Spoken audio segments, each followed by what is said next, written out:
Salut tout le monde. Eh ben écoutez, des vidéos. J'ai bien aimé le live d'hier. Petit live de 6 heures entre nous. C'est parlé franchement. Ça a permis de faire le tri aussi. Ça a permis de faire le tri avec les gens qui n'ont pas resté là. Ça a permis de voir un petit peu tout un tas de choses intéressantes. Déjà on se parle franco. Ensuite de rappeler certaines lignes rouges quand même, parce que certains apparemment confondent soumission et réconciliation. Donc leur rappeler un petit peu les lignes rouges, quoi. Que je ne suis pas non plus un chien. À d'autres, leur rappeler le deuxième, troisième degré.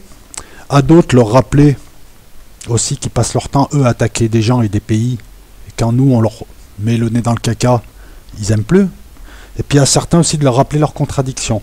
Avec une mention spéciale au deuxième compte d'une personne qui arrive pour me dire je t'aime pas parce que tu nous ordonnes de faire des choses, machin. Écoute mec, toi tu n'as que toi à vendre dans tes lives là pour toucher un peu d'argent, parce que je sais qui tu es, hein. Pourquoi tu n'utilises pas ton premier compte? Quant à moi, je t'ai pas demandé de venir sur mes lives, et je pense que toi ce qui te dérange c'est les gens qui ont de la personnalité, hein, qui pourraient te faire de l'ombre. Voilà. Donc je te réponds, je sais qui tu es, hein. J'attends juste que tu te révèles encore, parce que depuis le départ je sais ce que tu es, je sais qui tu es. T'as beau donner ton image et raconter ta vie, tu n'as que toi à vendre. Moi j'ai du savoir à vendre. Voilà, et ce qui te dérange, c'est peut-être des gens comme moi qui ont de la personnalité, qui pourraient te faire de l'ombre. Voilà, parce que tu n'es que juste un vaniteux. C'est tout. Surtout que quand tu viens attaquer quelqu'un lâchement et que tu laisses des traces et que je sais qui tu es, je trouve ça un peu moyen, quoi. Enfin, si t'as un truc à me dire, tu sais où me le dire. Et je rappelle à tout le monde que moi, depuis un certain temps, je suis là pour prendre du plaisir. Je ne suis pas tributaire ni des abonnements, ni de rien. La seule chose qui me motive, ce sont les habitués. Hein, les gens qui sont là, qui interviennent, les 200, 250, des fois un peu moins. Personnes qui viennent, qui soutiennent la chaîne, qui apportent quelque chose. Les contradicteurs. Et hier, il y avait beaucoup de gens qui étaient contents de mon live. Les habitués, quant aux autres, quand vous venez attaquer quelqu'un et que ce quelqu'un vous répond, après ne soyez pas, hein, bon voilà, quand les gens viennent avec internet pour me parler. Hier j'ai eu une mention spéciale à quelqu'un qui est venu, qui avait un œil sur Wikipédia, qui est juste venu pour provoquer. Bon, il est reparti en pleurant, en boitant, hein, t'es reparti, hein, t'es venu me parler du Sukhoi 27 et tu ne le maîtrisais pas. Alors aujourd'hui on va parler d'aviation, les amis. Voilà, je vais toujours garder mon ton. Mon ton, c'est ma liberté. Et si vous voulez voir des gens propres sur eux, tout gentils, tout machin, vous avez d'autres lives pour ça, d'autres. Je parle en général. Vous avez, je sais pas, vous allez voir Norman, Cyprien, ils portent bien sur eux, ils sont gentils. Et puis pour toi, ils te feront peut-être pas de l'ombre. Enfin, t'es loin d'eux quand même. Bref, après les défenses antiaériennes, après l'évocation des missiles balistiques, après les quelques évocations d'avions, parce qu'il fallait en parler, après l'évocation des armes secrètes russes qui n'en sont pas, et qui sont surtout des projets qui ont été réactualisés puisque la technologie le permet, l'heure est venue de parler d'avions. Mais on ne va pas parler n'importe comment d'avions. Ne vous attendez pas par exemple à ce que je fasse le détail. Alors vous avez ici en image un Rafale, avec une aile delta, le style caractéristique de Dassault, très très bel avion. Hein, mon ami qui me disait que le Sukhoi 27 par exemple était mais bien meilleur que le Rafale. Je comprends pas, ces gens ils se disent nationaux, français, et ils viennent et ils sont pro-russes. Il faut habiter en Russie. Déjà, faut pas tout mélanger. Je vais t'expliquer aujourd'hui, mon ami, hein, qu'il suffit pas de lire Wikipédia, mais il suffit même pas de faire des synthèses, il faut un petit peu maîtriser certains sujets pour en parler, et que comparer un avion de suprématie aérienne vieux de plus de... Il a été mis en service en 85, il me semble... Le Sukhoi 27, c'était la réponse au F-15 américain. Ce sont des avions de suprématie aérienne, la chasse pure et l'interception. Donc les comparer à des avions omni-rôle, comme le Rafale, qui est le seul avion omni-rôle, ou multi-rôle, déjà démontre que tu ne maîtrises pas. Après, tu veux essayer de me parler de moteur vectoriel, puis je t'ai expliqué qu'on parlait de poussée vectorielle. Hein, voilà. Donc on va parler de tout ça, et puis je vais un petit peu t'apporter des éléments. Normal, j'ai travaillé pour ça. Quand je dis ça, je t'invite à le faire. Je veux dire, et voilà, Internet, c'est un outil, c'est pas une béquille. Il suffit pas d'ouvrir 3 pages Wikipédia pour être expert en armement. Je te parle d'avion, ça fait 2 ans là que je travaille sur ces sujets.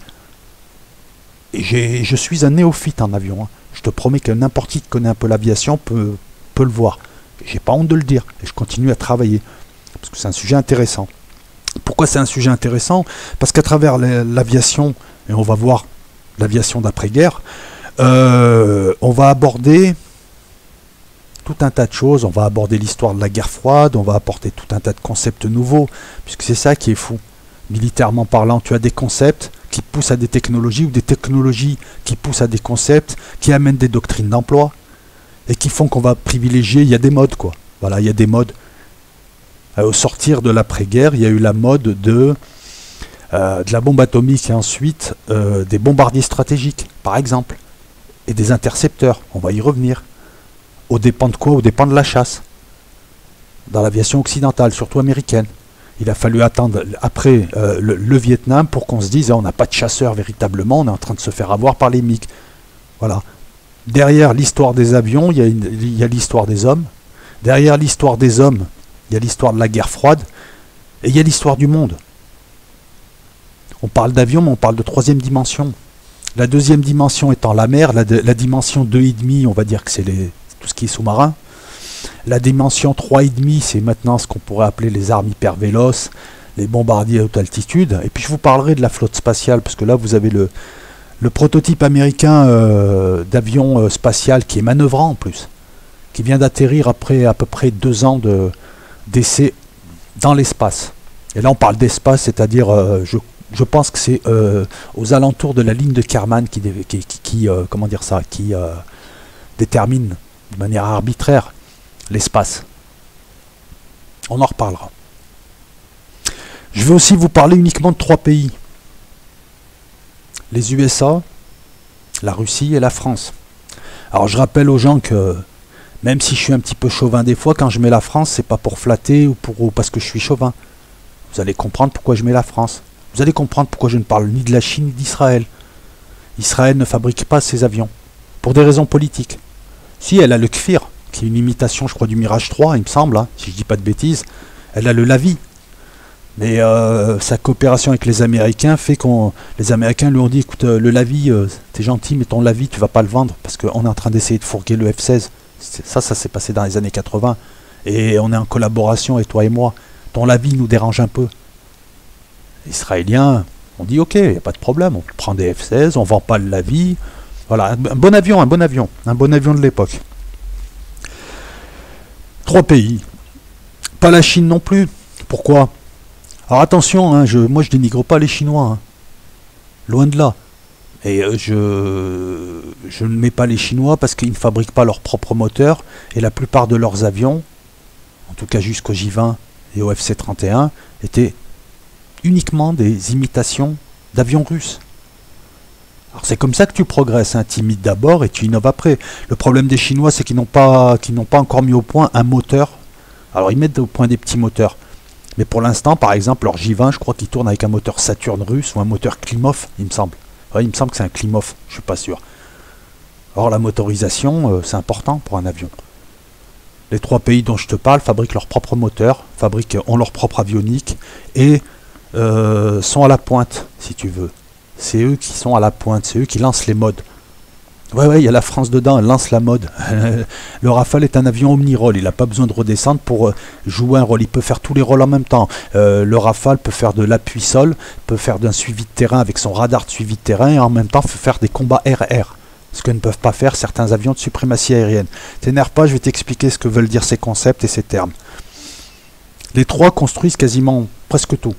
Voilà pourquoi je vais me focaliser sur eux, donc ni la Chine ni Israël, ni les autres pays. Tu vas me dire, les Anglais, ils fabriquent leurs avions, mais pas des avions de 5e génération et pas d'avions dignes de ce nom en 4++, ou en 4+, ou en 4,5, ou en 4 ce que tu veux. Voilà.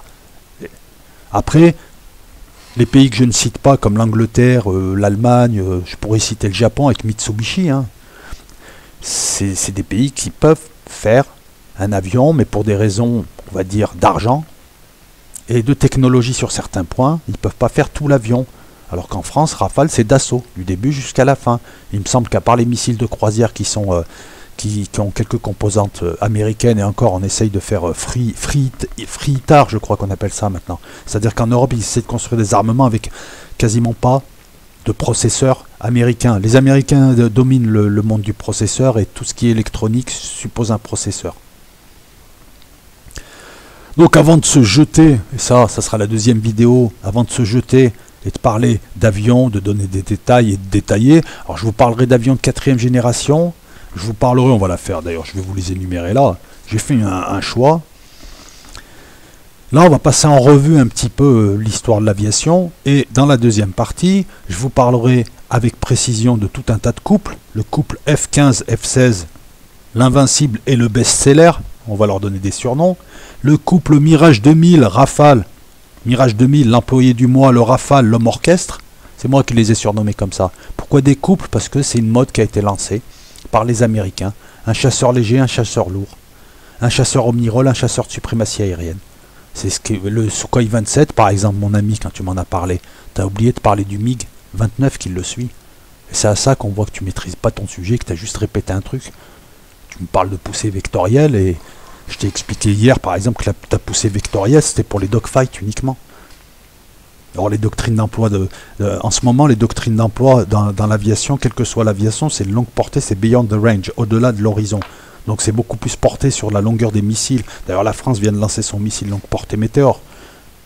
Voilà, donc tu viens faire le malin pour chauffer et tu te retrouves après à boiter parce que tu maîtrises pas. Je vous parlerai du Sukhoi 27 et de ses enfants, le Sukhoi 30, le Sukhoi 33 qui est la version embarquée du Sukhoi 27 et le Sukhoi 35.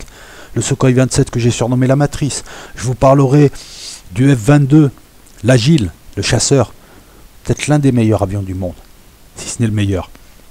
Et vous voyez, je peux dire du bien des Américains aussi, quand ils font des bijoux. Et le couple F-22, F-35, le dindon, le F-35. Je peux vous parler, je peux évoquer vite fait le MiG-21, le Tsar, 14 000 exemplaires vendus quand même. En 2012, c'était encore le 5e avion le plus utilisé. Il a 40 balais, bientôt 50 balais, le MiG-21. On en trouve dans beaucoup d'armées. À l'époque, il a révolutionné l'aviation. Je peux vous parler du MiG-29, le rustique. Le MiG-35, l'inconnu. Je peux vous parler du J-20 et du J-31 et du FC-31, Shenyang. Les copies, comme je les ai appelées. Mais pareil, je critique pas, parce que tout le monde a copié. Ben, vous allez voir qu'en France aussi, on a copié, que les Américains copient les Russes ont copié les Américains, tout le monde copie tout le monde. C'est comme ça que tu progresses. Voilà. Comme ça, et en faisant des transferts technologiques, comme les Turcs en ce moment, qui achètent des Sukhoi 35, parce qu'ils s'en foutent du Sukhoi. Ils ont 200 F-16. Non, ce qui les intéresse, c'est les transferts technologiques pour les maîtriser et ensuite les mettre en œuvre et être indépendants. Je peux vous parler de l'Eurofighter, je vous en parlerai. Le raté, le mal-aimé. Eh oui, l'Eurofighter, à chaque fois qu'il y a une coopération européenne avec les Anglais et les Allemands, ils te sabotent le projet. L'Eurofighter, au départ, les Français devaient être avec les Allemands, les Anglais, pour faire un avion européen. Le problème, c'est chacun veut un avion bien précis avec des caractéristiques précises. Au bout d'un moment, tu dis, attends, on peut rien faire avec eux. Voilà pourquoi moi je suis pessimiste quant à l'association franco-espagnole-allemande, franco-allemande et espagnole sur le SCAF. Je pense qu'à un moment donné, la France va se retirer parce que, parce que les Allemands ont des exigences particulières. Ils veulent pas faire la guerre, mais bon, ils la font quand même. Ils veulent pas d'armes parce que c'est pas beau, mais ils en veulent quand même. Quand tu leur dis, bah écoute, moi j'ai besoin de 2 moteurs, eux ils veulent qu'un moteur. Quand tu leur dis, attends, moi j'ai besoin d'un avion de chasse, eux ils veulent un intercepteur parce que de toute façon ils vont acheter américain l'avion de chasse. Donc c'est compliqué. Quand tu as des pays qui ont une volonté différente, l'Eurofighter, voilà, c'est l'association de 3 pays, l'Angleterre, l'Allemagne, l'Italie. Et ça a donné le mal-aimé, le raté, parce que ceux qui le produisent achètent US. C'est ça qui est terrible. Et que au final, l'Eurofighter qui devait tout faire, finalement, c'est juste qu'un intercepteur moyen. Juste bon à abattre des vieux MiG. On en parlera, ça. Je vous parlerai aussi du JAS Gripen, le discret. Un bon avion suédois, qui est à peu près de la même catégorie que les avions que je viens de citer là. L'Eurofighter notamment, le JAS Gripen qui a beaucoup de composantes américaines, qui est un peu court sur pattes, mais qui est un bon avion. Voilà, je vous rappelle que les Suédois, le royaume de Suède a été un royaume très guerrier, et que les Suédois sont toujours en pointe en artillerie, avec leur Carl Gustaf, avec leurs canons, notamment des canons Beaufort aussi. On connaît le canon Beaufort en France, puisque nous avons le canon de 40 mm. Moi j'ai été servant sur canon de 40 mm, j'étais approvisionneur, j'étais pointeur-tireur. Et je sais plus l'autre poste, enfin j'ai fait tous les postes, voilà. Les Suédois savent faire de beaux canons et de beaux avions, même si tout l'avion n'est pas suédois. Les avions, le 4 c'est quoi? C'est la 3D. Qui domine la 3D gagne la guerre. Mais apparemment non. Gagne la guerre sur un plan tactique. Puisque si tu as une aviation qui domine et qui supprime l'aviation inverse dans la phase de suprématie aérienne, elle empêchera tout mouvement de troupes, elle pourra bombarder, elle dirigera les airs, donc elle dirigera plus ou moins le sol, mais on l'a vu en Afghanistan, on l'a vu en Syrie, on l'a vu en Irak, on l'a vu au Yémen, là tout récemment encore en Syrie on a trouvé des tunnels, les gens s'adaptent. Donc finalement le qui domine la 3D gagne la guerre, oui, non, gagne la bataille, mais il gagne pas la guerre, puisque l'aviation américaine qui est la numéro 1 dans le monde n'a pas gagné en Afghanistan. Les gens se sont adaptés, ils ont utiliser de nouvelles techniques, ils ont utilisé des techniques rustiques pour leurrer les avions, après pour ce qui est de l'infrarouge il y avait aussi d'autres techniques, etc., etc. Et on voit maintenant que les talibans ont conquis la moitié du pays. Donc cet adage là il est faux, toujours se méfier des choses toutes faites, parce que moi aussi j'ai failli démarrer la vidéo en disant ah oui, qui domine la 3D gagne la guerre. Après je me suis dit bah non, c'est pas vrai. Et Vietnam, le Vietnam il dominait pas la 3D, ça se battait des deux côtés, mais l'exemple syrien, l'exemple afghan, l'exemple irakien, l'exemple yéménite montre que non, tu domines la 3D mais tu gagnes pas la guerre, tu gagnes même pas la bataille des fois comme au Yémen.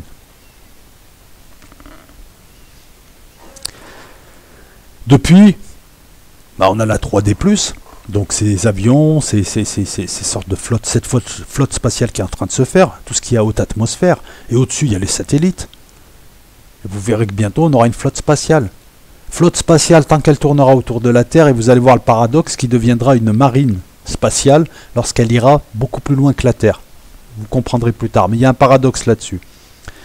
Et la 4D, c'est le cyberespace.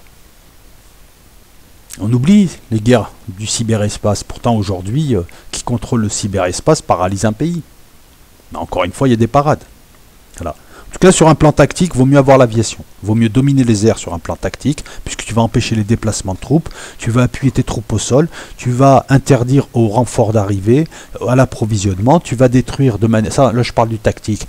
Tu vas détruire, ensuite, stratégiquement, tu vas aller détruire derrière de plus en plus l'infrastructure, tu vas aller casser les reins, tu peux aller repérer, tu peux aller bombarder, tu peux terroriser, tu peux faire ce qu'on appelle un show of force. C'est ce qui se fait... notamment en Afghanistan, c'est-à-dire dès qu'on repère des talibans qui arrivent dans une vallée et qui commencent à cerner une patrouille ou une section ou une centaine d'hommes qui est en train de patrouiller, tu as l'aviation qui passe et qui fait une démonstration de force, une deuxième démonstration de force, ça veut dire attention au troisième passage, on vous tire dessus, barrez-vous. Voilà, une sorte de dissuasion. Les talibans s'en foutent un peu, mais des fois ça marche, ça permet justement de... lorsque des talibans prennent en embuscade une section ou des hommes de l'OTAN, ça permet des fois de calmer le jeu, de les faire fuir. Ils voient les avions, ils les voient passer une fois, ils les voient passer deux fois, ils se barrent. Parce qu'ils savent qu'après ils vont prendre du missile. Donc l'importance de maîtriser les airs, ça c'est l'objectif. Tu as des avions pour maîtriser les airs, on est d'accord. Pourquoi maîtriser les airs? Pour tout un tas de besoins. Ces besoins vont se traduire en mission. Voilà, je veux dominer les airs parce que j'ai besoin de faire ci, faire ça, ceci et ça, ces besoins, je vais les formuler différemment, je vais appeler ça des missions. Et l'avion militaire, parce que c'est de ça dont on parle, donc est l'outil pour permettre d'accomplir ces missions qui correspondent à des besoins qui te donneront la maîtrise des airs. L'outil, donc, c'est l'avion militaire, entre autres. Hein. L'avion sans le radar, c'est rien. Sans les radars au sol, c'est rien. Sans une défense antiaérienne, c'est rien, etc. Mais on va la faire simple. Hein. Voilà, besoin de dominer les airs pour dominer le sol et gagner, neutraliser, surveiller, empêcher, dissuader. Les besoins. Eh ben, écoute, les besoins, ça peut être intercepter et détruire dans l'espace aérien national, c'est-à-dire au-dessus des airs, enfin dans les airs, au-dessus de la terre, au-dessus de la mer. Les avions de patrouille maritime qui luttent contre les sous-marins font partie, répondent à ce besoin. Tu as aussi le besoin de la suprématie aérienne sur une autre zone. Tu as le territoire national et tu as ailleurs ce qu'on appelle la suprématie aérienne. C'est-à-dire mes avions défoncent tes avions, il n'y a plus que mes avions en l'air. Résultat, je peux commencer à ramener mes bombardiers. Parce qu'avant, c'est pas sûr. Alors en général, les phases, c'est pas une phase avant l'autre. Hein. C'est pas la phase ci d'avant, je balance des missiles de croisière, ensuite je fais ci, ensuite je fais ça. Ça se passe plus ou moins, ça se chevauche. Et il n'empêche que voilà, c'est la phase de suprématie aérienne. La chasse, l'interception, combat, RR. Pour ça, il faut un certain type d'avion avec des caractéristiques bien précises. Alors que l'interception et la destruction, pareil. Pénétration en espace ennemi pour attaque au sol et bombardement. Là, on va bombarder très très loin derrière les lignes ennemies. C'est du stratégique. Ça peut être nucléaire aussi, hein, c'est classique ou nucléaire. L'attaque et l'appui au sol. On va bombarder au près, sur les lignes. Interdire une zone à des renforts et du ravitaillement. On va bombarder juste derrière les lignes. Juste derrière le front. Tu comprends? On va bombarder au front le commandement, les usines, tout ça. Ça, c'est stratégique. On va bombarder juste derrière les lignes pour éviter que les renforts arrivent, les ravitaillements arrivent. Ça, c'est tactique. Et on bombarde les lignes. Ça s'appelle l'appui sol. On a aussi besoin de porter l'arme nucléaire dans le cadre des bombardements stratégiques en basse pénétration.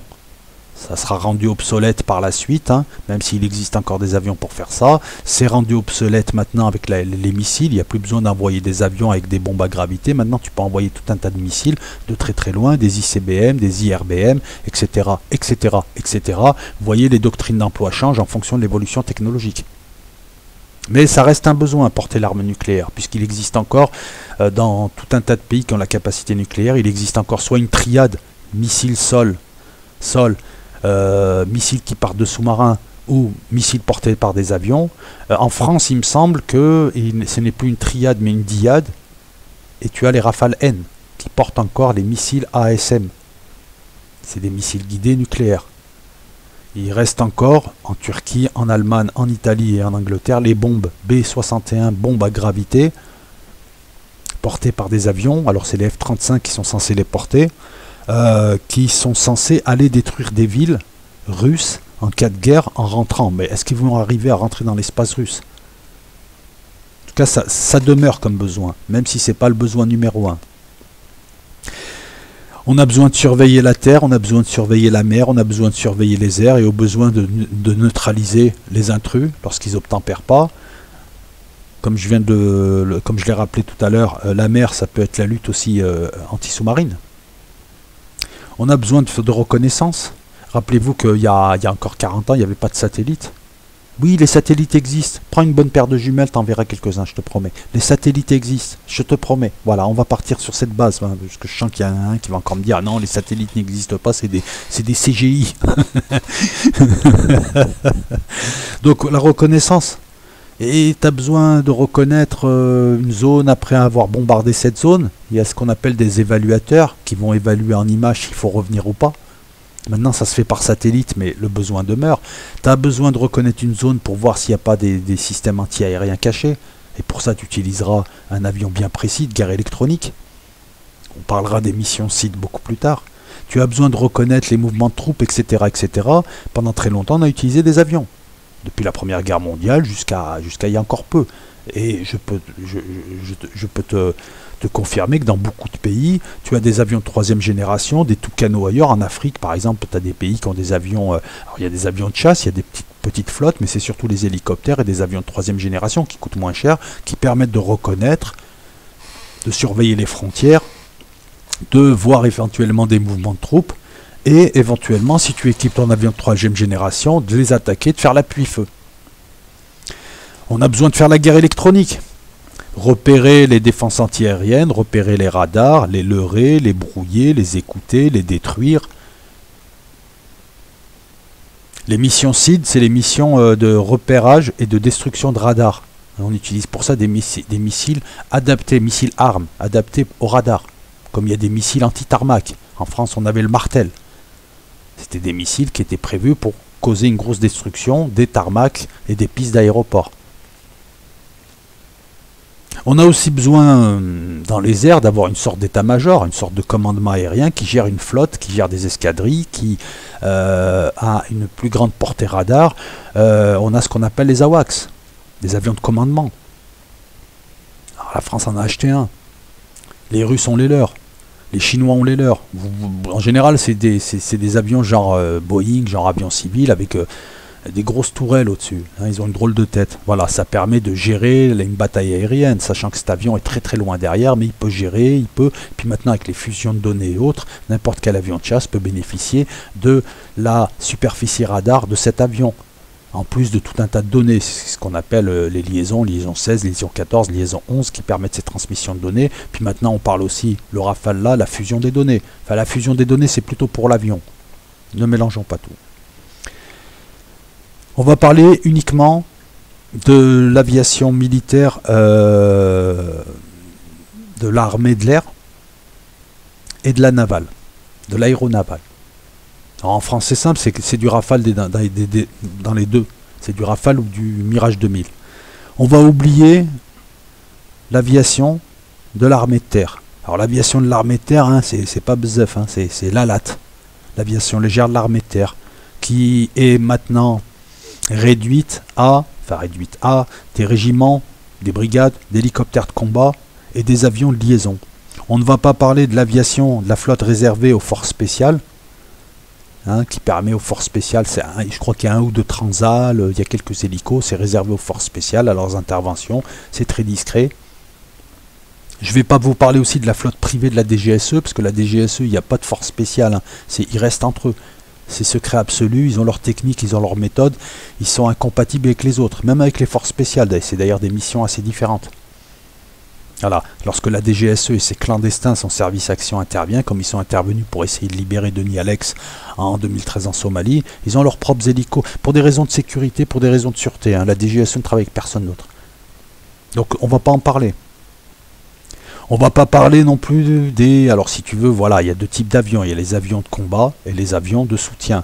Donc je ne vais pas te parler du ravitaillement par les airs, du ravitaillement d'autres avions, du parachutage d'hommes, de matériel, de vivres, des avions de formation comme les Alpha Jet ou les Pilatus, des avions de formation et d'entraînement. On va pas en parler de ça. Et en cherchant bien, on peut trouver d'autres besoins. Voilà. On va diviser en deux les besoins. On va appeler ça des missions. C'est beaucoup plus simple, on va structurer un petit peu. Donc tout ce que je viens de te dire là, tu peux le mettre dans deux catégories différentes. Les avions de supériorité aérienne, ça sous-entend dominer une zone, l'interdire aux autres. C'est de la chasse pure. Ça suppose donc des avions agiles, qui ont une bonne portée. Je parle de leurs missiles, qui ont une excellente vision. Je parle de leur radar, et vous verrez qu'avec le radar AESA, c'est-à-dire tout un tas de petits radars, regroupés en modules qui agissent de manière active. Oui, parce que tu as les PESA et les AESA, tu as les mesures passives, les radars actifs, etc., les capteurs, ça dépend. Donc tu verras qu'avec ces radars, on voit beaucoup plus loin. Parce que la doctrine d'emploi à l'heure actuelle, elle est très simple. Les avions, ils ne se voient pas. C'est celui qui repère l'autre, lance les missiles en espérant que ces missiles touchent au but. Si l'autre n'est pas trop loin, parce que plus la distance est longue, moins le missile a de chance d'eux. Il a une zone à peu près d'efficacité. Voilà, c'est tout. C'est celui qui voit l'autre avant. Et quand je te dis celui qui voit l'autre avant, ils sont à 100 km les uns des autres. T'as plus de dogfight quasiment. Alors ton moteur vectoriel qui n'existe pas, hein, parce que je pense que tu voulais parler de moteur à pousser vectoriel. Ah bon gars, s'il te plaît. Et puis un avion de supériorité aérienne doit avoir donc un bon radar, et très souvent on va lui donner un radar RR, il ne voit pas le sol, il ne va pas tirer au sol, il n'a pas cette capacité, parce que ça ne lui sert à rien, il n'est pas là pour ça, il est là pour faire la bagarre. Par contre, vaut mieux qu'il ait des très très bonnes contre-mesures électroniques, les leurs, contre l'infrarouge, etc., etc., parce que c'est ce qui va lui permettre de se dégager si un missile lui arrive dessus. Voilà. Il faut une vitesse, un radar longue portée pour l'interception, de bons missiles. Ensuite, donc première catégorie, la supériorité aérienne. On peut placer des avions comme le F-15, le Sukhoi 27, hein, ton fameux Sukhoi 27. Et en deuxième catégorie, l'attaque au sol. Qu'est-ce qu'on met dans l'attaque au sol? On met les bombardements tactiques. On met les bombardements stratégiques. Pour ça, il faut des avions à fort emport. Pour les bombardements stratégiques, par exemple les Russes ont le Tupolev Blackjack, le Tupolev 160, il faut un bombardier à fort emport, rapide et solide. Un bombardier stratégique supersonique, c'est excellent, ils sont souvent subsoniques. Les Américains ont les B-52, qui font des bombardements tactiques et qui éventuellement pourraient faire du stratégique. Mais ils ont surtout le B-1 lanceur et ils ont le B-2. 160 000 € le vol, la mission. Imagine un peu. 160 000 euros, le prix d'un avion de chasse. Le B2, je crois que le coût unitaire est de 2 milliards. Bel avion, mais on se demande pourquoi. Hein. C'est parce que lui, le B2, il va faire du petit ciblage. Hein. Il va aller taper un mec juste dans son lit, dans sa chambre. Voilà, c'est tout. Donc voilà, bref. Donc les outils, voilà, on a des avions de suprématie aérienne, des avions multirôles. Pour l'attaque au sol, pardon, bombardement tactique, bombardement stratégique, appui feu au sol, SID et guerre électronique, interdiction aérienne, c'est-à-dire t'empêches tout le monde de rentrer dans la zone. Toutes les troupes ne rentrent pas dans cette zone. Bombardement nucléaire qui suppose une certaine furtivité ou des pénétrations à basse altitude.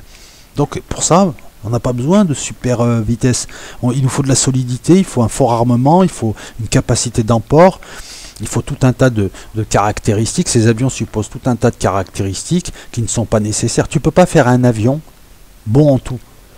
Donc il faut choisir. Soit tu as un rapide, agile qui fait la bagarre, soit tu en as un autre qui fait un autre type de guerre, mais tu ne peux pas avoir. Les deux sont antinomiques. Voilà pourquoi les associations entre pays qui ont des desiderata différents quant à l'avion, ces rassemblements-là ne peuvent pas marcher. Alors on peut décider de classer ces outils, donc suprématie aérienne ou multirôle, ou attaque au sol. Pour les uns, donc c'est des avions de suprématie aérienne, pour les autres c'est des avions plutôt multirôle ou omnirôle. On peut décider aussi D'ailleurs on va pas le faire, hein. J'aurais dû d'abord vous dire avion de combat, chasseur ou bombardier, ou avion de soutien, le reste, mais on va pas en parler du reste. Donc on va rester sur suprématie aérienne ou avion multirôle. Voilà, on va pas parler de... Parce que si je commence à vous parler de chasseurs bombardiers lourds et légers, chasseurs de nuit, intercepteurs, bombardiers tactiques, bombardiers avions de guerre électronique, vous allez vous y perdre. C'est impressionnant. Mais on peut quand même revenir aux soumissions. Hein. Voilà, donc avion d'interdiction fait les avions d'interdiction au sol, bombardement derrière les lignes pour empêcher du renfort. Sukhoi 24, Sukhoi 34, le Jaguar français, franco-anglais, le F-111. Avion d'attaque au sol, on connaît le meilleur d'entre eux, c'est le A-10 Warthog. Alors l'avion d'attaque au sol, c'est simple. Il doit pas aller trop vite, il doit avoir un bon radar au sol, il doit être très solide parce qu'on va lui tirer dessus au canon de 20 ou au quadritube ZS-23 ou je ne sais quoi russe, et il doit tenir le choc. Voilà, l'A-10. Il y a très peu maintenant d'avions d'attaque au sol. Bon, les Russes ont le le Sukhoi 25, hein, Frogfoot. Vous le verrez, on dirait une grenouille. Il peut transporter beaucoup d'armement, il est hyper solide, il peut se prendre des obus de 20 et les pilotes peuvent rentrer quand même, tu vois. Ce qui est l'inverse d'un avion de chasse.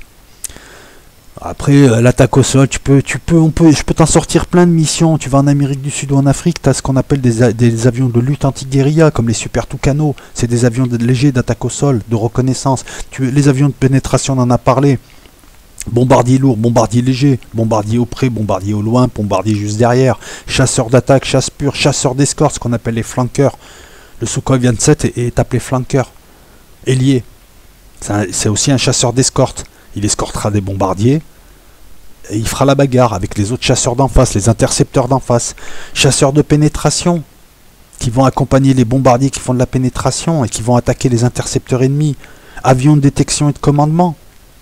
Les petits comme le F-4 Phantom, ou les grands comme le E-3 Sentry, ou le Boeing 767, ou l'Antonov 71. Avions d'entraînement comme l'Alpha Jet ou le Pilatus, ou le Yak 130.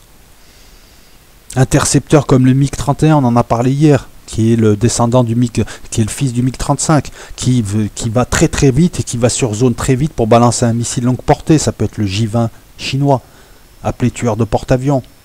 C'est très difficile de structurer. Donc voilà pourquoi on va rester à suprématie aérienne et attaque au sol, puisque toutes les missions que j'énumère là, tu peux les mettre dans l'une ou l'autre des grandes catégories. Avions multirôle comme le F-18, comme le Rafale. Avions multirôle ou omnirôle. Avions de patrouille maritime, ce qu'on appelle les PATMAR, comme les Atlantique 2, les Brigades Atlantique 2, les Poséidon P8, qui sont ce qu'on appelle les croiseurs du ciel, qui surveillent et neutralisent. Ils surveillent les côtes et ils sont là pour la lutte anti-sous-marine. Et si des sous-marins sont repérés entre eux et les hélicoptères anti-sous-marins, hein, il y a de quoi balancer des torpilles. Il y a de quoi balancer des bouées sonars aussi pour essayer de repérer d'abord les sous-marins, mais il y a de quoi défoncer un sous-marin. Avion ravitailleur.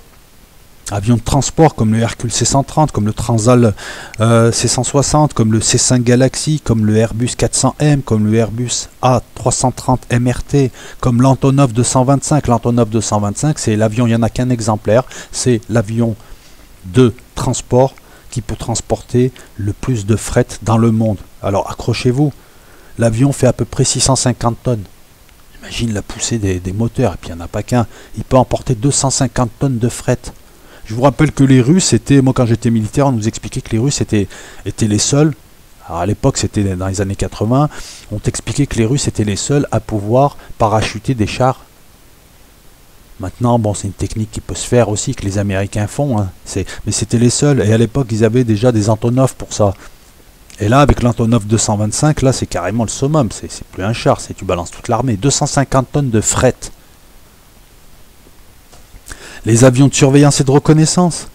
Voilà, on en a parlé, les avions, enfin les SEAD aussi, pour les missions SEAD. Par exemple, tu as le F4 Phantom qui pouvait être adapté en mission SEAD.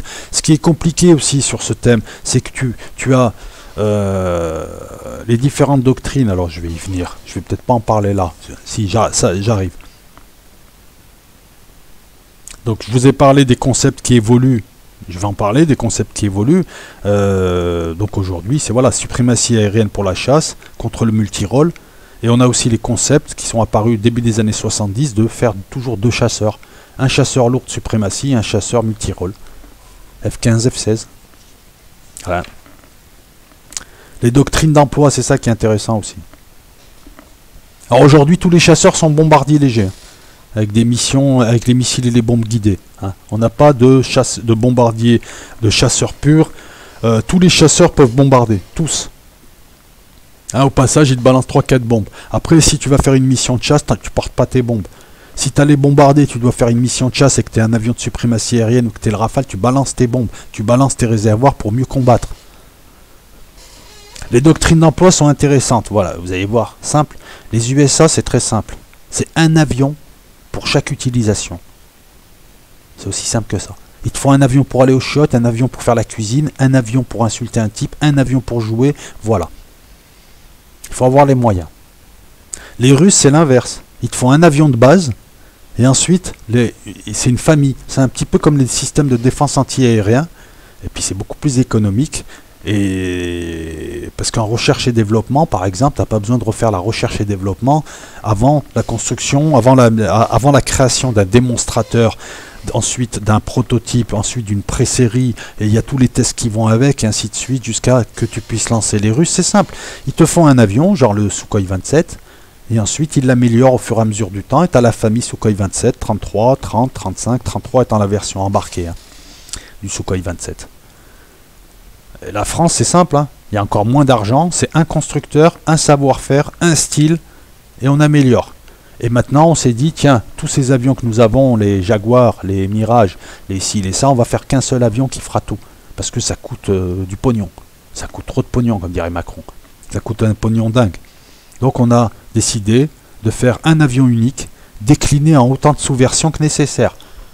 Tu as des Rafales qui font la chasse, tu as des Rafales marines, Rafale M, tu as les Rafales N qui portera le nucléaire, tu as tout un tas de Rafales.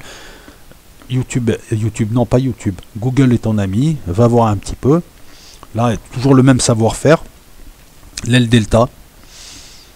Alors chaque pays, chaque doctrine a ses avantages et ses inconvénients. Les Américains ont les moyens de faire des avions avec une bonne motorisation, une excellente électronique, qui sont vraiment au top. Les Russes jouent sur la puissance avec toujours des gros moteurs. Et jouent sur la rusticité, et jouent sur l'agilité de leurs pilotes. Et en France, on joue avec ce qu'on a. Et le problème, c'est que voilà, c'est que il y a une faiblesse quant aux moteurs qui sont trop gourmands. Mais bon, il y a des très bons radars. Vous voyez, chaque pays a sa doctrine d'emploi qui apporte son lot d'avantages et d'inconvénients. Les générations d'avions changent avec les doctrines d'emploi et avec les améliorations. On verra un peu plus tard ce que sont les générations d'avions. Pour la Chine, donc, elle n'a toujours pas la maîtrise de la motorisation. Pourtant, ça fait un siècle qu'ils sont là, hein, les Chinois. Ce que je veux vous dire, c'est que c'est pas tout de faire un avion. Enfin, comment dire? La Chine, ça fait un siècle qu'ils travaillent, 50 ans maintenant qu'ils travaillent véritablement sur des avions. C'est loin d'être des cons. Et ils n'y arrivent pas au niveau motorisation. Donc ne te dis pas que le moteur c'est juste 3 trucs qu'on bricole et que c'est juste de la technique. C'est très compliqué. Les Russes ont mis du temps pour mettre au point des moteurs. Les Français font des moteurs qui ne sont pas assez puissants. C'est le reproche qu'on a fait au premier moteur des Rafales avant que la Snecma de l'époque corrige le tir. Les pilotes français ont dit ouais, on a un bon avion, il est très bien, mais bon, le moteur c'est un moteur c'est un peu un moulin à café.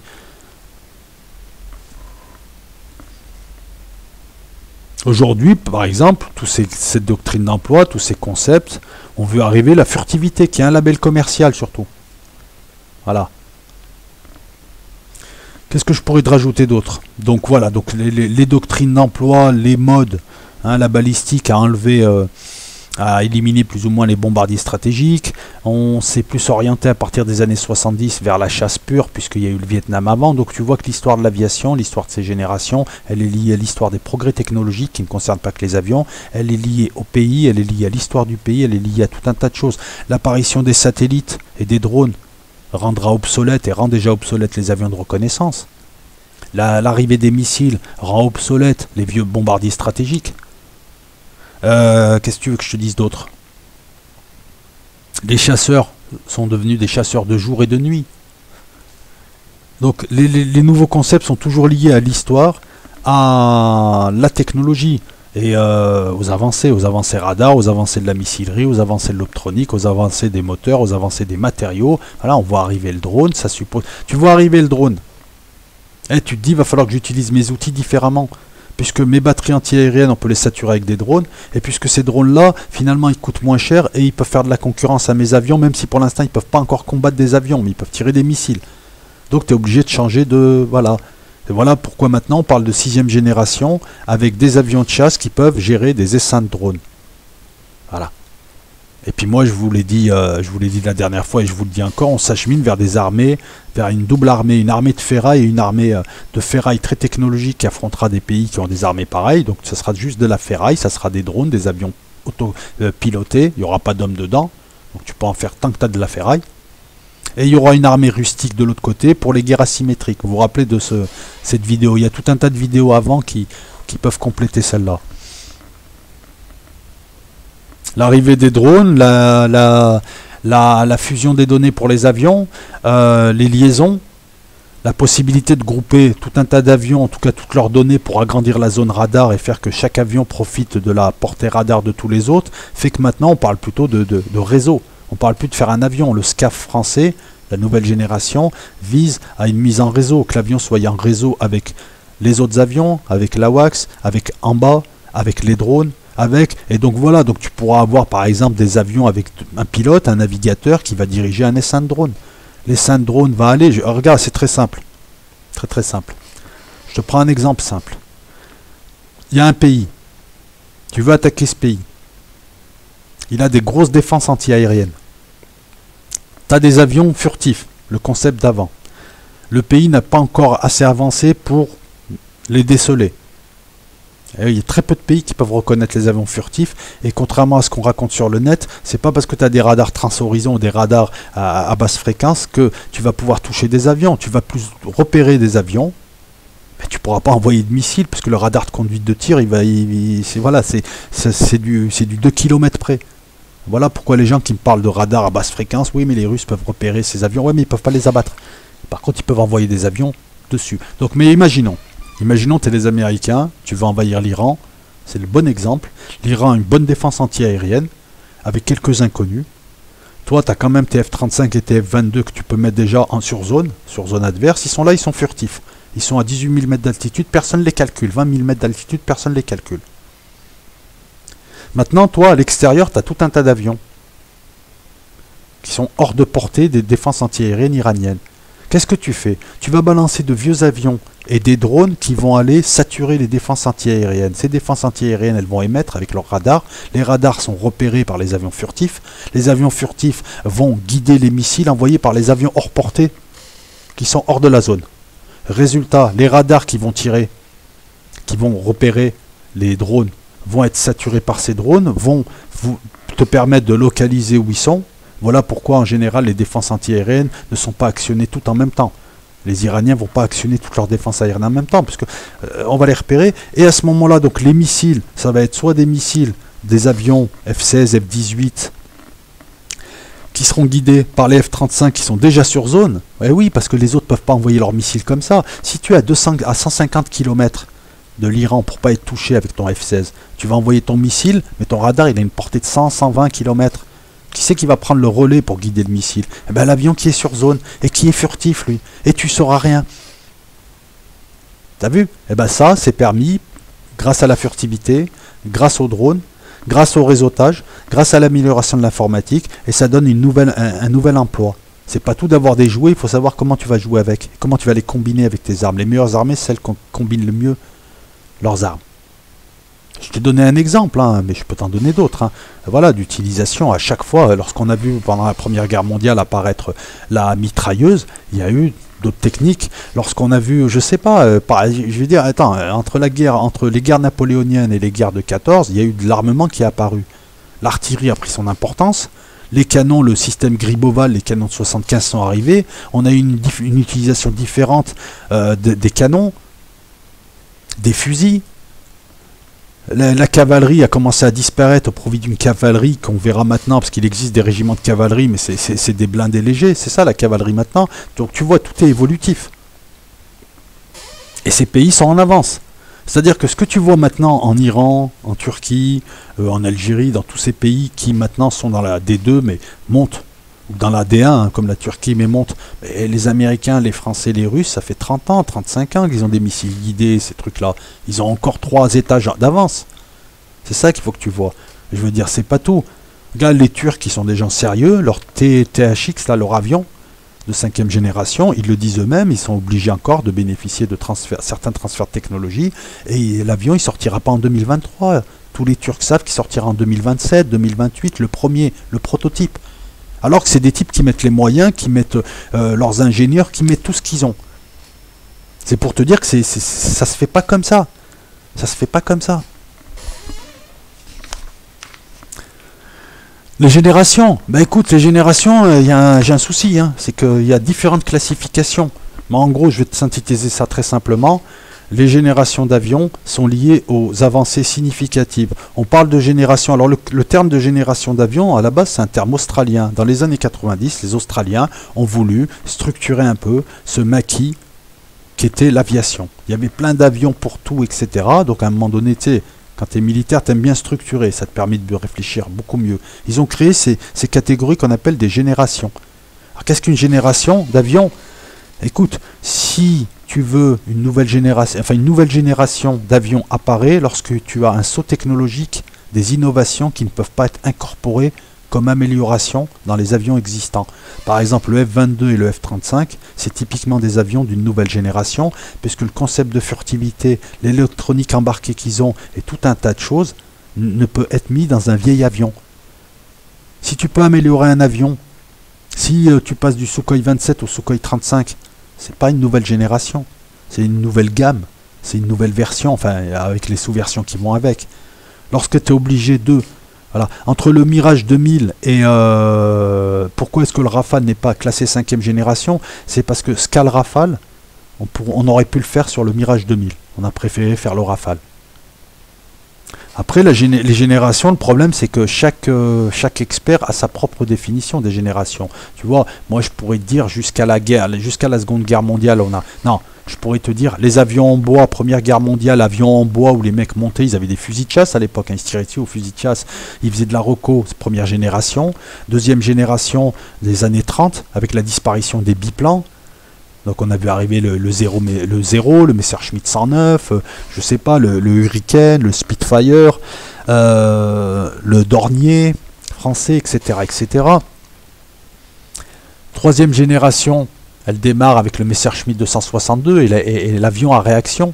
Là on est passé d'avions qui tournaient à 400 km/h à des avions à 800 km/h. Donc je t'explique, c'est du pilotage. Là ça va 2 fois plus vite. C'est pas, tu vois, c'est pas l'avion APP. Ils prenaient des photos, les mecs. L'autre, il bouffait, l'autre, il prenait des photos. Troisième génération. Quatrième génération, c'est à l'orée des années 70, l'apparition du F-15, du F-16, l'apparition de certains types de radars, des radars de conduite de tir, l'apparition des missiles pour certains, mais ça dépend. Certains te diront c'est dans les années 60 avec l'arrivée des missiles. Et lorsqu'on a enlevé des canons, pour les remettre ensuite. Donc ça dépend des classifications. Donc moi je suis gêné. Donc ce qu'il faut que tu retiennes, c'est qu'en ce moment, on parle d'avions de 5e génération, et entre le 4e et la 5e génération, entre le F-16 et le F-22, tu as la génération 4,5, 4++, 4+, 4++. Le Rafale est 4++. On a créé des sous-générations. Alors qu'est-ce que je pourrais... voilà, tu vois, par exemple, là j'ai début de l'aviation, biplan, puis la mitrailleuse coaxiale, puis le monoplan dans les années 30, puis les avions subsoniques de la guerre et les moteurs à réaction subsonique, et l'arrivée de quelques radars. C'est une autre classification là, ce que je donne là. Puis le supersonique, avec les premiers missiles RR, l'arrivée de l'infrarouge, l'arrivée des missiles... ensuite, les chasseurs bombardiers multirôles, la visée laser, les missiles guidés électromagnétiquement parlant ou avec laser. Puis... là, on se rapproche de la 4e génération et demie. Enfin, c'est pas on se rapproche, on est quasiment dans la 4e génération et demie, c'est-à-dire le Rafale. L'arrivée du radar actif, AESA, l'arrivée du radar vers le bas, les missiles et les bombes de haute précision, le viseur tête haute, les systèmes JDAM qui permettent justement c'est des systèmes, tu les mets sur des vieilles bombes à gravité, ça devient des bombes guidées. Alors, en France, on a la AASM. C'est un système équivalent au système américain. Il n'y a que 2 pays qui ont ça. Je vous rappelle que les Russes ont pas énormément de munitions guidées. Ça coûte cher. Ils ont aussi, en Syrie, ils utilisent beaucoup de bombes à gravité. Voilà, les munitions guidées coûtent très cher. Un missile, c'est du 50 000, 100 000 euros. Ça coûte très très cher un missile. Hein. La fusion de données, liaison 16, etc. Tu veux une autre classification? Je sais pas moi. 1943 jusqu'à 1950 le haut subsonique. 47-55 le transsonique. 55-60 le supersonique primaire. Et ensuite le supersonique à rôle limité. Et ensuite le supersonique multirôle ou polyvalent. Et maintenant le supersonique multirôle à haute performance. Tu vois, c'est selon le critère. Moi je serais toi, je garderais les 5 générations avec... voilà. Regarde, propulsion par réaction, Messerschmitt 262, F80, c'est la première génération. C'est encore une autre classification. L'arrivée des ailes en flèche, avec le MiG-15, le F86 Sabre, je crois. Hein. Très très bon avion. Il y aura le F100 Sabre aussi. Deuxième génération, troisième génération supersonique, radar à impulsion, missile à portée au-delà du champ visuel. Tu as le F100, le MiG-17, le MiG-21. On est dans les années 60. Attends, je vais te dire ça parce que j'ai fait un truc. Ouais, on est en plein dans les années 60, tu vois. C'est 4e génération, le radar Doppler pulsé, la haute maniabilité, les missiles à tir vers le bas, F-15, F-16, Mirage 2000, MiG-29. Les 4+, c'est la haute agilité, les capteurs combinés, une surface équivalente radar réduite. C'est le Typhoon, c'est le Sukhoi 30, c'est le F-18. Quand les mecs me disent le Sukhoi 30 il est mieux que le Rafale, je te rappelle que le Sukhoi 30 c'est la préhistoire par rapport au Rafale.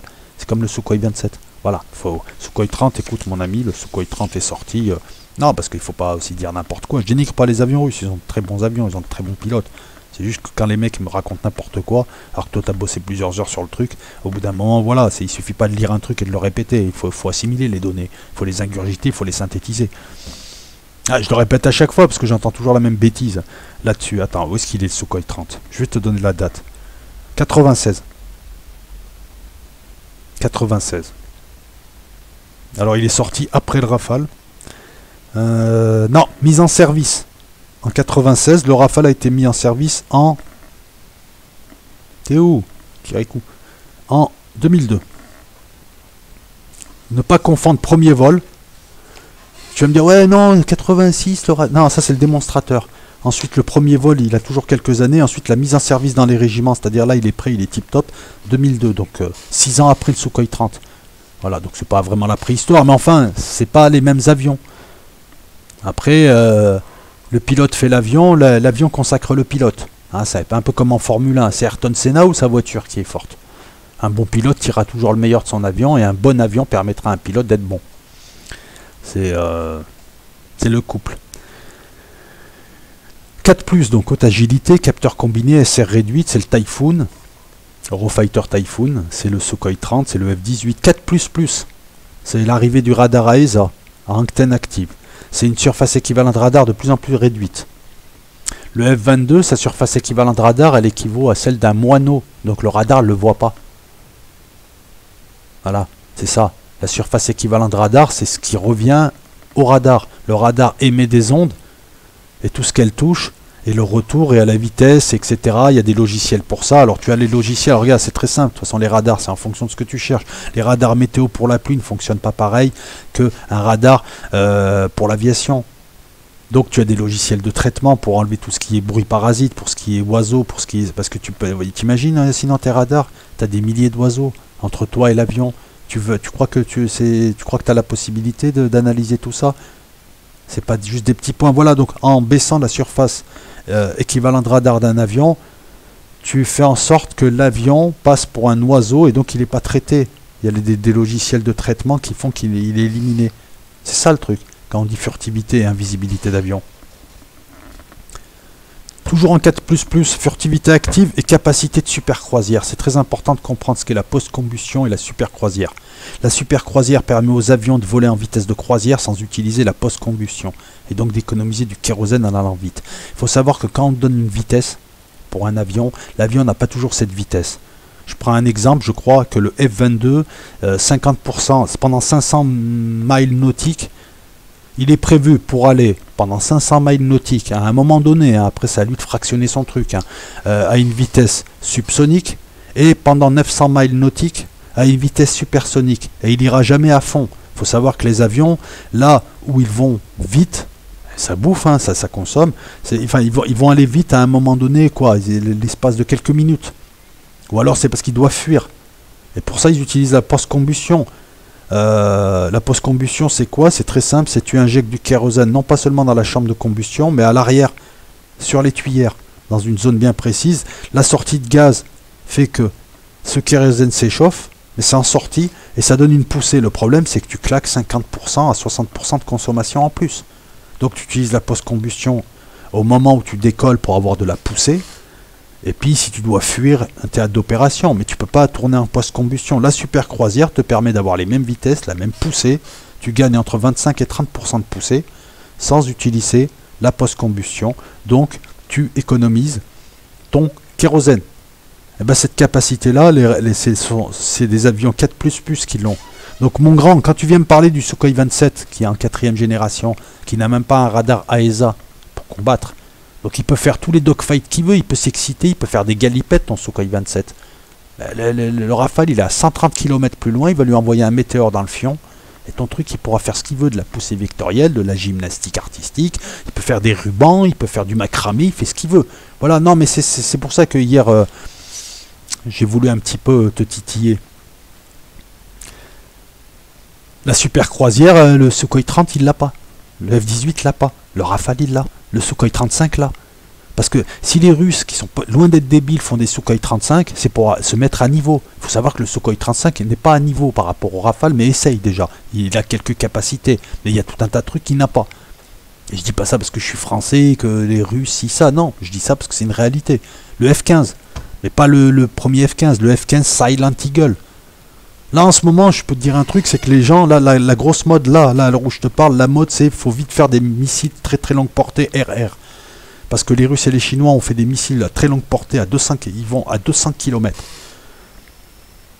Les Français ont sorti le Météore, 130 km. Et les Américains qui jusque-là étaient tranquilles, Bill, hein, parce qu'ils affrontent que des petits pays, ils se sont dit, attends, ils sont tous en train de nous gratter. Alors, je vous vois arriver. Ouais, les Russes, ils sont meilleurs, ils ont des missiles qui vont à 200 km. C'est pas seulement la distance qui compte, gars. Parce que si à 150 km, ton missile, il a 10% d'accroché, bah, il vaut mieux un météore qui accroche à 90% à 130 km. Ça, c'est comme l'histoire des torpilles russes. Ouais, elles vont à 500 km/h, mais elles accrochent quoi? Elles accrochent chi. Il vaut mieux des torpilles qui vont moins vite que des torpilles qui vont à 500 km/h, mais qui touchent. Il y a tout un tas de caractéristiques dont qu'il faut respecter, dont il faut tenir compte. C'est pas tout, je te dis, de lire des normes et de les comparer. C'est pas, lui il va à 200 km et l'autre à 130. Par exemple, les missiles chinois, au-delà d'une centaine de kilomètres, le gars c'est le loto. Et puis il faut le radar pour guider, gars. Ton radar il va pas à 200 km, donc ça suppose tout un tas de choses. 5, alors, liaison 16 et haute data, missile à longue portée, et on a l'arrivée donc de la furtivité qui est surtout un label commercial, hein, qui a permis de tuer des industries et de permettre aux Américains de cavaler, alors que jusque-là, ils cavalaient à plusieurs, ils cavalaient avec les Russes et les Français. La furtivité, ce fameux concept des années 90, qu'on essaye d'adapter à tout, hein, que ce soit un destroyer Zumwalt ou une frégate intermédiaire, une FTI française, maintenant on essaye de rendre tout furtif. Furtivité radar. Cette furtivité, ben, elle a fait par exemple le F-22, le F-35. Ça donne quoi? Ça donne une autre utilisation de l'avion. Je t'ai expliqué tout à l'heure comment on pouvait utiliser ces avions. Hein. Au-dessus de l'Iran, il y a des F-22 et des F-35, mais il y a surtout des F-22. Parce que les F-35 ne sont pas encore en capacité. Quoique. Cette furtivité-là, comment dire ça? Elle a des répercussions, par exemple. Là, tu vois le Rafale que tu as, il a 14 points d'emport. En dessous, tu peux voir qu'il a, en bout d'El Delta, il a deux missiles. Alors, c'est des magiques, je crois. Il me semble, hein, je ne veux pas dire de bêtises. C'est des missiles magiques. C'est des missiles de défense. C'est simple, s'il y a un avion dans les 20 km, c'est ces missiles qu'il utilise. Ensuite, plus tu te rapproches du centre, il y a des missiles moyenne portée. Enfin, la France est maline, elle a fait le Météore, il est moyenne et longue portée. Le gros truc que tu vois en dessous du plan canard, c'est les réservoirs. Mais si tu veux, il y a tout un panel de missiles, court, moyenne portée, longue portée. Le furtif fait que tu peux pas laisser traîner ces missiles-là. Ben, t'es plus furtif avec ça. Le radar, il va les repérer et ça va augmenter ta surface radar.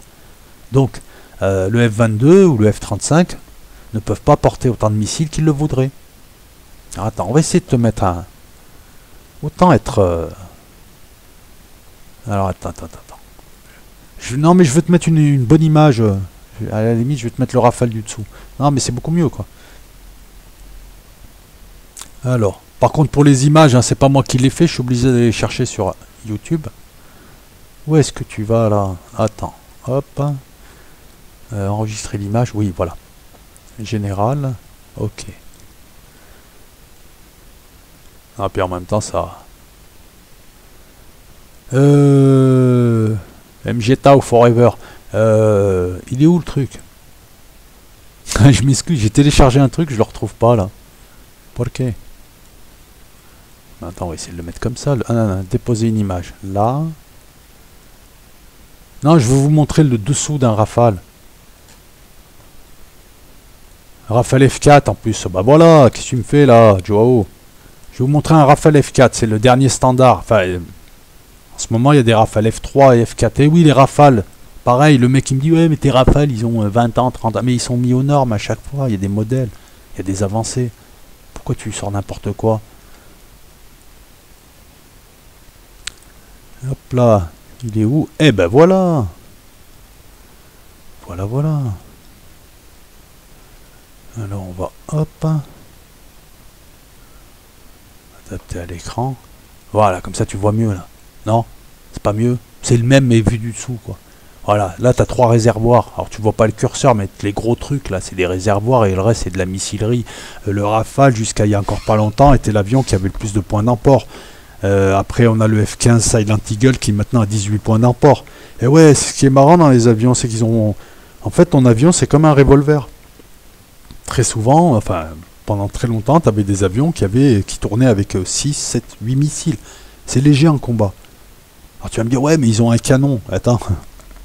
Le canon anti-aérien qui balance des trucs de 20 mm, c'est 3 secondes d'utilisation.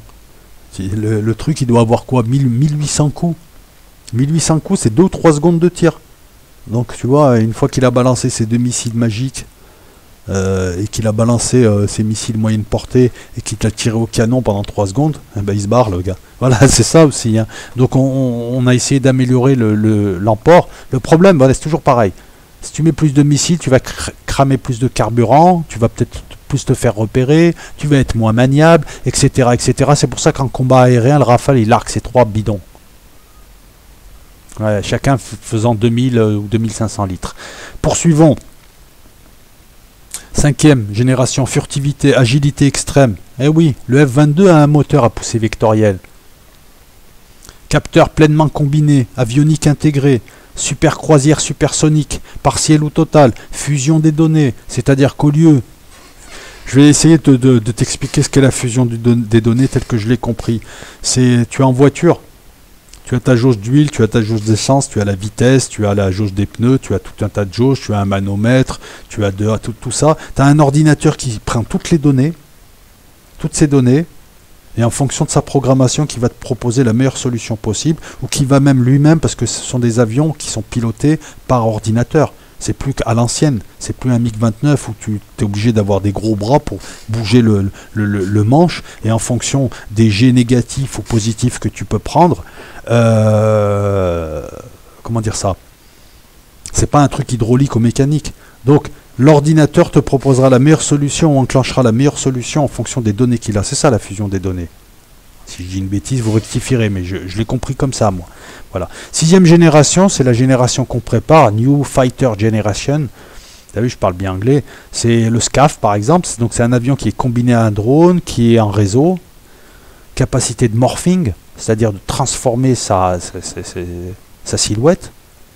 Alors, on a, pour l'instant, le seul morphing possible, c'est sur certains avions des ailes, comme le F-16 par exemple, tu as les ailes qui peuvent bouger, et donc en fonction de la vitesse voulue, en fonction de ce qu'on veut faire, tu peux déplacer l'angulation des ailes. Mais là on parle de morphing, on parle d'armes à énergie dirigée, ça c'est pour 2030-2040 si on est encore là. Chaque progrès donc amène un outil qui change la doctrine de combat, et s'il y a d'autres progrès, enfin et les autres suivent. Donc maintenant, tu vois, la France, la Russie et les USA, c'est eux qui ont la main. Et les autres, si je puis me permettre, c'est lick my ass. C'est tu me suis, voilà, tu me lèches le... Voilà, c'est, excusez-moi de parler comme ça, mais c'est exactement ça, c'est tu me suis. C'est eux qui impulsent la mode. 20 ans après, les autres ils cravachent. Ah ouais, j'ai un missile, ouais, t'as vu, on a des missiles maintenant, ouais, les Iraniens peuvent tirer des missiles de croisière, ouais, oui, c'est très bien d'ailleurs. Mais les autres, ça fait 30 ans qu'ils en ont des missiles de croisière. Et c'est ça qui est important, c'est ça qui est intéressant. On parle de guerre. C'est toi qui décides de comment elle se fera cette guerre. C'est toi qui décides du progrès, de la veine à exploiter dans cette mine de progrès, de recherche. C'est toi qui fais le jeu. Et quand tu fais le jeu, l'autre tu le fatigues, l'autre il te suit. On a vu pendant toute l'histoire de la guerre froide, la Russie et les USA, tour à tour, prendre la main. Là aujourd'hui, à l'heure où je te parle, il y a 3 pays qui ont la main sur toutes ces technologies. Il faut les maîtriser. Après, je rentre pas dans le détail, je te parle pas du coureur de fond avec des petits poumons qui tient encore la route et qui est un marathonien, je ne te parle pas de ce que j'ai évoqué lors des précédentes vidéos, mais tu as compris. Voilà, c'est eux qui font le jeu, c'est eux qui décident du terrain, du théâtre d'opération, des doctrines d'emploi, et les autres s'adaptent. Quand les Américains ont commencé à faire des bombardiers, les Russes leur ont sorti des missiles stratégiques, ICBM et autres. Quand les Américains avaient la bombe atomique, les Russes ne l'avaient pas encore, ils ont sorti des missiles balistiques. Quand les Américains ont vu les missiles balistiques, ils ont sorti les bombardiers stratégiques, puis ils se sont dit non, on va se calmer. Et puis après, il y a eu les satellites, il y a eu les intercepteurs, il y a eu il y a eu les chasseurs. Voilà, chacun en essayant d'eux. Là, en ce moment, les Russes ont repris un petit peu la main avec leurs histoires de missiles hyper véloces. Bon, ils sont encore en phase de test. Mais la France, les USA et la Chine suivent. Mais ils sont juste à côté.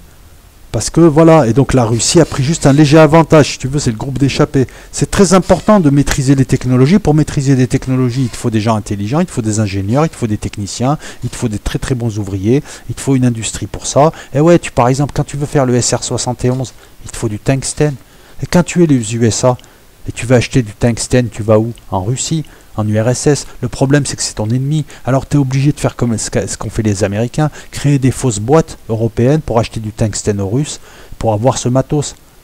Pour faire des radars, pour faire de l'avionique, il faut de l'électronique, il faut maîtriser des techniques que tu ne maîtrises pas, les techniques de processeurs. Les Américains les maîtrisent, même les Européens, même la France a eu besoin des processeurs américains. Là, on ne parle pas de processeur d'un ordinateur domestique. Là, on te parle de systèmes d'exploitation embarqués, de processeurs, de systèmes, je ne sais pas, Westinghouse, quoique Westinghouse, je ne sais pas s'ils font ça, des logiciels et des processeurs pour systèmes embarqués, je ne sais pas. Bref, ne retiens pas. Les techniques maîtrisées d'aujourd'hui, voilà, c'est le radar actif, c'est le missile longue portée, c'est le radar à très longue portée, c'est les radars à changement de fréquence, c'est les brouilleurs bien précis, c'est les JDAM ou les ASM français, c'est le laser qui commence.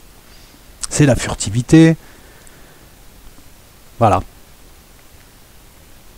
Qu'est-ce que tu veux que je te rajoute de plus? Les missions SID, ben, les missions SID, c'est repérer des radars, je t'en ai parlé.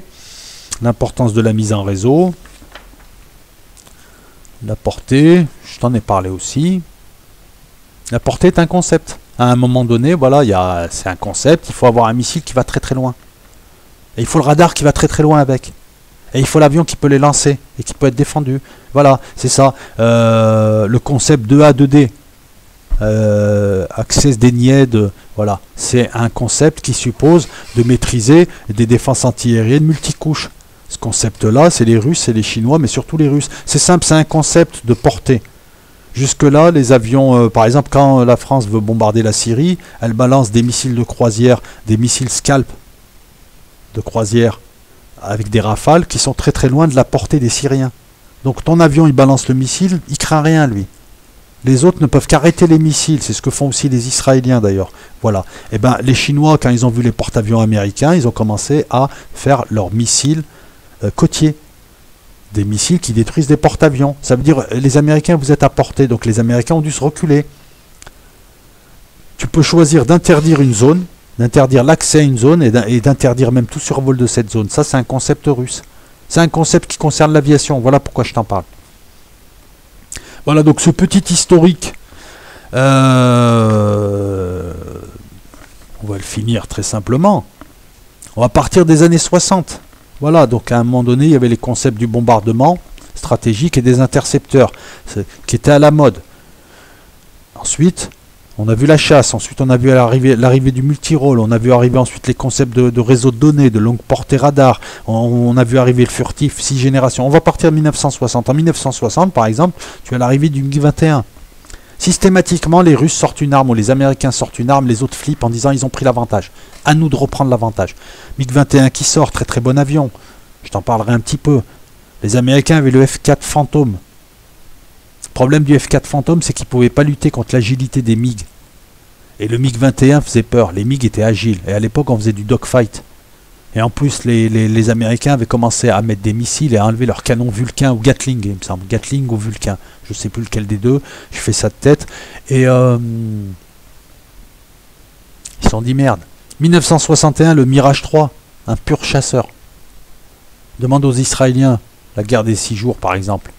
Écoute, le Mirage 3 a réussi à contrer le MiG-21. Balèze. Alors que c'est un très bel avion, le MiG-21. Les Chinois avaient le J-6, chasseur. Tu vois, les Chinois, ils sont pas arrivés hier. Hein. 1962, le Sukhoi 7, c'est un chasseur bombardier à l'époque, on précise. 1964, les Américains te sortent le F-5 Freedom Fighter. Oui, c'est toujours, il y a toujours la liberté avec eux, la liberté de t'envahir, la liberté de te bombarder, les frites de la liberté, les guerriers de la liberté, le F-100 Starfighter, le F-104 Starfighter, le Starfall, ce que tu veux. Là, c'est le F-5 Freedom Fighter. 1965, Tupolev 128, pur avion de chasse. Eh ouais, on parle plus de Tupolev maintenant. On parle de Tupolev pour des bombardiers maintenant, mais les Tupolev, Tupolev a aussi. La Russie, avant l'URSS, c'était Antonov, Tupolev, Yak, MiG, Sukhoi. J'ai parlé de l'Antonov, je sais plus. Bref. Et puis petit à petit, voilà, moi quand j'étais petit, c'était les MiG qu'on voyait. Sukhoi, on en parlait peu. Et maintenant, c'est les Sukhoi qui ont tué le bureau MiG. Hein. Et les MiG reviennent maintenant avec le MiG-35. Bref, poursuivons. 1967, tu as le Mirage 5, multirôle. Et le Sukhoi 15, intercepteur. 1970, le Sukhoi 17, avion de chasse. Le MiG-23, chasseur et appui sol. Premier chasseur qui engage des cibles au sol et hors portée visuelle. Jusque-là, les chasseurs ne pouvaient pas engager de cible au sol, ils n'avaient pas les bons radars. Donc les Russes ont pris la main. 1972, MiG-25, intercepteur. Là, les Américains ont flippé. Le truc va à peu près à 2500-3000 km à l'heure. Je vais te prendre un exemple simple. Un MiG-31, qui est son prolongement. Le MiG-31, comment dire ça? Imagine le MiG-31, il arrive, il est à Lille. Ouais, Lille. Tu as 20 minutes avant qu'il traverse la France. Ah, je prends un exemple simple. Algérie-Maroc, des Sukhoi 25 algériens sont passés au-dessus du Maroc. Les Marocains n'ont pas pu les rattraper. À l'époque, ils étaient un peu en bisbille. Ton Sukhoi 25, il passe à l'époque, voilà, tu peux pas l'attraper. Les Américains ont sorti l'U-2, qui lui était tellement haut que les missiles antiaériens russes ne pouvaient pas l'attraper jusqu'en 62. Tu vois, chacun joue sur un truc. Quand tu as un Sukhoi, un MiG-31, ben c'est simple. Il est à Lille, il met 20 minutes pour faire 1000 km. Donc toi, tu as à peu près 20 minutes si tu es dans le Vaucluse ou à Istres, dans la base aérienne 10, pour décoller. Tu comprends maintenant pourquoi il y a à peu près une dizaine de pilotes français qui sont là, dans un poste bien précis, ils sont prêts à partir, ils doivent décoller au bout de 3 minutes et être à une certaine altitude au bout de 5-10 minutes. Ouais, c'est ceux qui surveillent le territoire national. Oui, oui, tu as des équipes comme ça, un peu partout aux 4 coins de la France. Il y a 5 bases aériennes, hein, nord, est, ouest, sud-est et sud-ouest. T'as Cazaux, t'as Istres, t'as... Enfin bref, Saint-Dizier, qu'est-ce qu'il y a encore? Bref. 1972, donc MiG-25, un pur intercepteur. Les Américains flippent, ils font le SR-71. C'est toute une affaire. Il y a des gens qui ont fait des vidéos sur le SR-71, va voir, mais c'est pas un intercepteur, c'est un avion de reconnaissance qui va très très vite, pareil, qui va à plus de 3000 km/h, tungstène, etc., etc. 1973, Mirage F1. 1974, le F-14, Tomcat Marine, qui était chasseur et qui devient multirôle. Le Mirage F1 est multirôle. Le MiG-35 est un intercepteur, le SR-71, reconnaissance. 1976, le F-15, chasseur lourd, c'est la réponse au MiG-21, c'est la réponse, voilà, oui, oui, au MiG-21, ils ont mis quand même le temps. 1978, le F-16, multirôle, chasseur léger, un best-seller, plus de 5000 avions vendus, c'est un des meilleurs avions qui soit, je te promets, le F-16. Voilà, il est en couple avec le F-15, donc lui c'est un chasseur multirôle léger. La France crée le super étendard marine, qui fait de la chasse et qui fait de l'appui-sol. 1981, le MiG-31, pur intercepteur. 1983, un très très très bon avion, très bon avion, le Mirage 2000, qui est le deuxième avion dans le couple Rafale Mirage 2000, le MiG-29, très très bon avion, dont certains MiG étaient volontairement vétustes. C'est-à-dire qu'ils avaient des commandes hydrauliques, il n'y avait rien d'électronique. Lorsque les Américains ont découvert ça, ils se sont posé des questions, mais en fait ils ont compris, c'est qu'en environnement nucléaire, si tu balances une bombe nucléaire quelque part, ton électronique elle marche pas. Donc le MiG par contre pourra continuer à voler.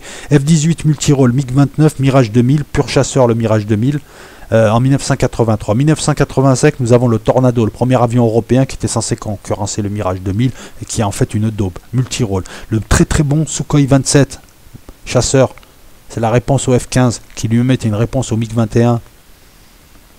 Le Sukhoi 27, la matrice du Sukhoi 33 en 87. Les Chinois, eux, font le J-11, un intercepteur qui est une imitation du Sukhoi 27 en 86. Au moins, ils font leurs propres avions. 96, le Sukhoi 30 multirôle, le JAS 39 Gripen. 99, le F-18 Super Hornet cette fois. Hein. Tu as le F-18 Hornet, McDonnell, et tu as le F-18 Super Hornet qui est un multirôle qui est de Boeing. 2002, le Rafale Omnirôle. 2004, le Typhoon qui devait sortir en même temps que le Rafale. Voilà, la France seule a fait un avion plus rapidement que les trois autres. Le F-22, un pur chasseur, le meilleur chasseur qui soit. Le Rafale est le meilleur avion omnirôle qui soit, c'est reconnu, hein. Et le F-22, c'est le meilleur chasseur de suprématie aérienne qui soit. Et c'est vrai qu'il est beau. Hein. Il est beau. Attendez, je vais vous le mettre, le F-22. Non, non, il est beau. Il est beau. C'est pas le dindon, c'est l'autre. Ah non, il est... Le Raptor. Raptor, ça veut dire quoi? Rapace, hein, c'est ça. Lockheed Martin. Attends, vue de haut, il est... Moi, j'aime bien. Hein. Ah non, non, c'est du... C'est un petit bijou, quand même. Attends, on va essayer de le mettre là. Je te prie. D'obtempérer, sinon j'appelle les gendarmes. Alors attends, pourquoi il est pas là? Attendez, hop, est-ce qu'on peut le descendre comme ça? Oui, ouais, ouais, Charlie Oleg. Tu connais Charlie Oleg? Ouais. Ah non, ça te dit rien? Bon, tant pis. Voilà. Voilà, voilà, voilà. Voilà, grandir. Bim bam boum. Le F-22. Regarde les formes qu'il a. double dérive, comme le Fuga Magister. Regarde les formes qu'il a. Ben, c'est très simple. Ces formes-là réduisent la surface équivalente radar, puisque ces formes-là renvoient les ondes radar, non pas vers leur émetteur, mais de partout. Donc l'émetteur récupère très peu des ondes qu'il envoie, donc finalement à la fin il croit qu'il a un moineau. Maintenant il n'y a aucun... Je vais te montrer la baie d'armement. Non, je ne vais pas te la montrer, mais en dessous, tu vois, il n'y a rien en dessous. Il a une baie d'armement à l'intérieur. Ah oui, parce que tu vas pas sortir des bombes comme le Rafale, sinon ta surface équivalente radar, elle sert à chi. Mais voilà, l'angulation bizarre. D'ailleurs, regarde, depuis que les Américains ont fait le F-22 et le F-35, regarde tous les avions de 5e génération, hein, ont à peu près ce dessin-là, ce tracé-là. Voilà, très bel avion. Coûte très cher aussi. Hein. 2005, le J-10 multirôle chinois. Tous ces avions chinois sont des imitations d'avions russes. C'est normal, c'est pour se faire la main. Tu as le T-50 coréen. Et les Coréens fabriquent leur avion aussi. C'est un avion de 4e génération. C'est le premier avion 100% coréen. Ne jamais sous-estimer les Coréens du Sud. 2010, le JF-17 qui est multirôle chinois. 2012, le Sukhoi 35 et le J-15, un chasseur qui est une imitation du Sukhoi 33. Le J-15 est en chinois. Le JF-17 est en chinois 2010. 2015, le F-35. 2016, le F-35. 2017, Alors attends, je vais le refaire. 2015, F-35A. Qui est censé être un chasseur. Je comprends pas comment on peut penser que le F-35 puisse faire des combats aériens. Qui n'est pas encore au point. Tu as le A, le B et le C. Il y a une version pour une version à l'exportation, une version à puce-sol et une version pour les porte-avions. Mais il n'est pas encore opérationnel pleinement. Il a tué les budgets. Alors là, on parle de plus de 1400 milliards de dollars. Plus de 1400 milliards de dollars. Le budget annuel français, il doit tourner à 300 ou 400 milliards. Là, on parle d'un avion dont le budget total recherche et développement compris est de 1400 milliards de dollars. En plus, je vous rappelle qu'un avion, c'est pas seulement le prix d'achat, c'est le prix d'achat des missiles, c'est la maintenance et le coût. Un Rafale, c'est 8000 € de l'heure, juste pour voler. Voilà, ça, on reviendra là-dessus lors de la deuxième vidéo. En 2015, on voit aussi les Indiens avec leur HAL, leur Tejas, pas leur HAL, c'est leur industrie qui s'appelle HAL. Indian aéronautique, je sais plus trop quoi. Le Tejas, qui est toujours pas au point, qui est une imitation d'avion de 4e génération, qui est un multirôle. 2016, on voit le F-35B. 2017, on voit le MiG-35. Alors le MiG-35, c'est pareil, il n'est pas au niveau du Rafale, alors qu'il sort en 15 ans après. C'est un avion qui est fait pour l'exportation, qui a un radar qui est beaucoup moins compétitif que le Sukhoi 35. C'est ça, voilà, si on veut parler d'avion, il faut aller chercher un petit peu. 2018, le J-20, pur intercepteur, le tueur de porte-avions. 2019, le FC-31, pur chasseur qui accompagnera cet intercepteur et qui l'escortera. Voilà. Le problème, c'est qu'ils devaient mettre des moteurs chinois très puissants. Les Chinois font des petits moteurs pour leurs avions, mais là, ils n'ont pas réussi à faire des moteurs, puisque le J-20 est un chasseur lourd. Je crois que c'est Saturn ou Klimov, le moteur, mais il est russe. Voilà, ils ont un problème. Au moins, eux, ils font leurs avions. Hein. Quand je dis ils ont un problème, ça reste quand même un problème de riches. Et puis avec les Chinois, hein, je te dis, ça sera réglé à un moment ou à un autre. 2020, le Sukhoi 57, normalement, qui devrait rentrer en service. 2 exemplaires, qui est un multirôle, qui est un avion de 5e génération. Pour l'instant, on ne sait pas grand-chose du Sukhoi 57, mais ce que je peux te dire, moi, c'est que pour le J-20, le J-20 et le F-31 chinois, ils sont annoncés comme furtifs. Le problème, c'est que le J-20, c'est pas possible. Il a une surface radar, certes réduite, mais c'est pas possible qu'il soit autant furtif que des avions comme le F-22. Pour une raison très simple, il a un plan canard. Voilà, il y a tout un tas de choses. Alors, c'est pas moi qui le dis, je suis allé sur des forums d'aviation où les types doutent de la furtivité des Chinois. Alors, les Chinois font ça, c'est normal aussi, c'est de la propagande intérieure, c'est pour faire croire. Mais attends, je vais te le montrer. Il y a des formes. Et il y a des lois de la physique. Hein. Tu peux balnav, tu peux faire comme les Iraniens, filmer de très loin un truc d'aéromodélisme. Ça, voilà, attends, alors le J-20.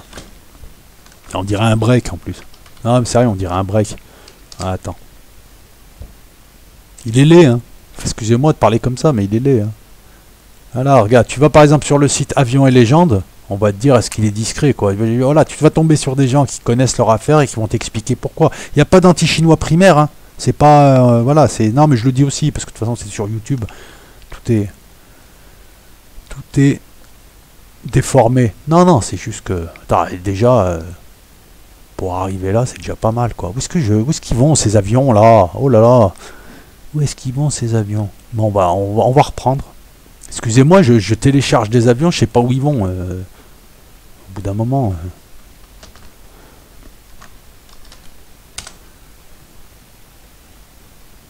c'est marrant, quand même. Alors, attends, c'est peut-être moi qui vois mal aussi. Ouais, je me suis mis en mode... en mode Stevie Wonder, là, je vois pas l'avion que je vais vous montrer, mais je ne désespère pas de le trouver. Ah, je sais où il est là, mais bien sûr, bon sang, c'est bien sûr. Alors attends, hop, non, je veux que vous voyez le J20, parce que c'est laid. Voilà.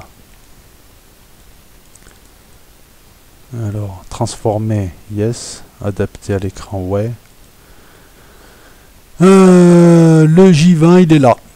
Tu as le Sukhoi 27, tu as le T-50 PAC FA, c'est l'avion coréen, tu as le F-22 et tu as le J-20. Tous les spécialistes diront, alors si tu es spécialiste en aéronautique, tu pourras ramener ton grain de sel en commentaire, te diront que c'est compliqué de croire qu'il a une surface équivalente radar inférieure à celle du F-22, ne serait-ce que parce qu'il y a des problèmes au niveau de certaines turbines, et surtout là, parce que pour être furtif, il faut aussi recycler, et ça c'est la technologie américaine, la chaleur qui sort là, c'est de l'infrarouge mon grand.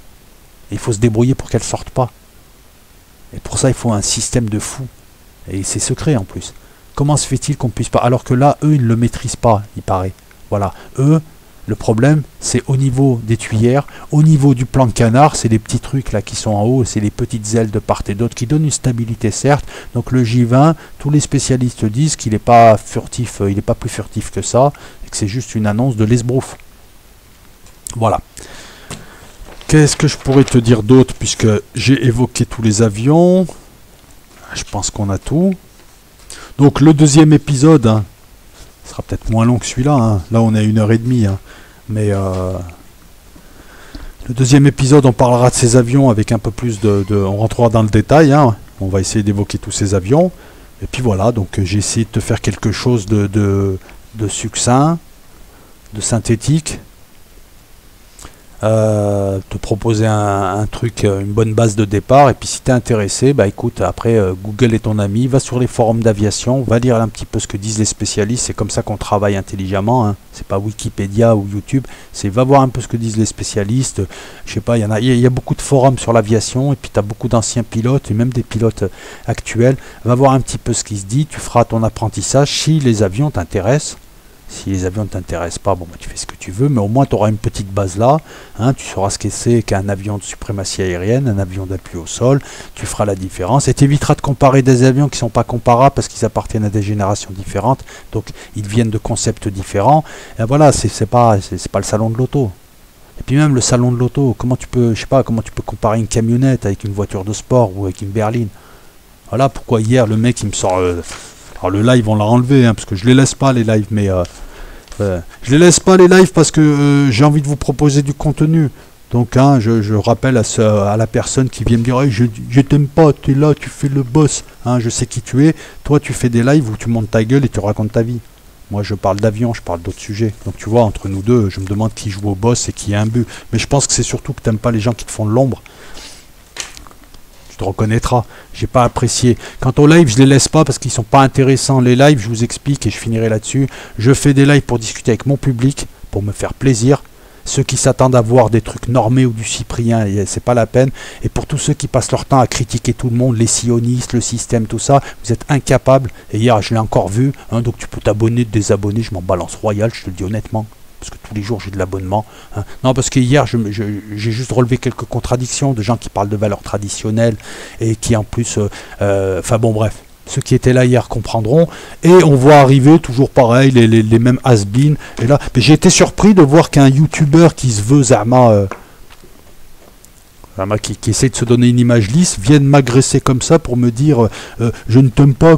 Pourquoi? Parce que je te fais de l'ombre, mon gars. Je sais qui tu es, je veux juste que tu te dévoiles aux yeux du public, qu'ils sachent qui tu es réellement, là. Parce que bon, voilà. Donc moi, je vous ai fait une vidéo avec du savoir. Si le ton de ma vidéo, écoute mec, moi, ma chaîne, c'est pour kiffer, c'est pour me faire plaisir.